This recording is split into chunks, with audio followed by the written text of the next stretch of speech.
The latest data shows that nearly 40 million Americans have applied for unemployment over just the last 9 weeks.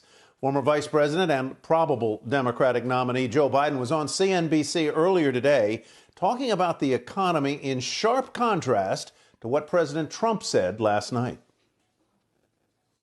It takes years and years to have it come back. The Depression took 12 years, more, 14, 15 years.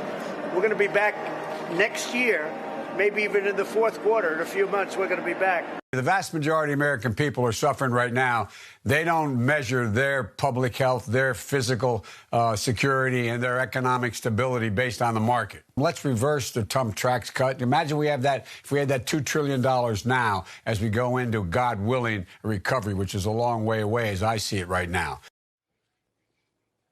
Well, Lindsey Piegza is the chief economist with Stifel for an econ reality check. Lindsey, good as always to see you. The president says we're going to be back by the first part of next year, maybe even by the end of this year. Back to what? Well, that's a good question, because remember, we're still looking at early signs of the contraction at the start of the year, just a modest reduction of GDP. We still haven't even seen the brunt of the hit, which is expected to come in the second quarter. We're looking for a contraction around 30%, maybe more. But I do agree with the president in the sense that we're likely to see a near-term rebound. In fact, we're looking for third quarter growth to pick up around 8 to 10%. But I caution the view that this may be the beginning of a V-shaped recovery, as it's likely that we do fall back into negative territory by the end of the year. So in the same token, I also agree with former Vice President Biden in the sense that it is going to take a long time to return back to a pre-virus trend pace. I don't see the economy reaching that 2% or above level until well into 2021, if not 2022 or beyond.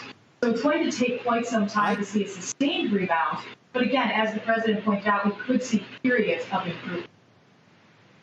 Explain to me how the numbers are going to play out here. We all assume that the second quarter of this year is going to be a disastrous quarter. Then maybe the third sequentially is going to look a little bit or maybe a lot better than the second, and the fourth may be better than the third. But when you compare those late year quarters to where we were a year ago, are we looking at an economy that is multiples in percents smaller than it was a year ago, even though it's growing compared with the previous quarter? You're right. So quarter over quarter, which is how we calculate GDP, we will see that relative improvement from the second quarter trough to the third quarter. But on a nominal basis, you're simply talking about going from terrible to not quite as terrible. And then again, when we move into the fourth quarter, as the consumer is likely to remain restrained, be that over lingering health fears or depleted finances, or businesses that were able to stay afloat now in this new environment, facing new restrictions and rules, well, they find that an insurmountable hurdle, and they're forced to close by the end of the year. So there's a number of different factors that may take time, and we see that negative growth prospect again falter in the fourth quarter. But year over year, as you pointed out, we're talking about an economy contracting at an annual rate somewhere around 6, 7, maybe 8%.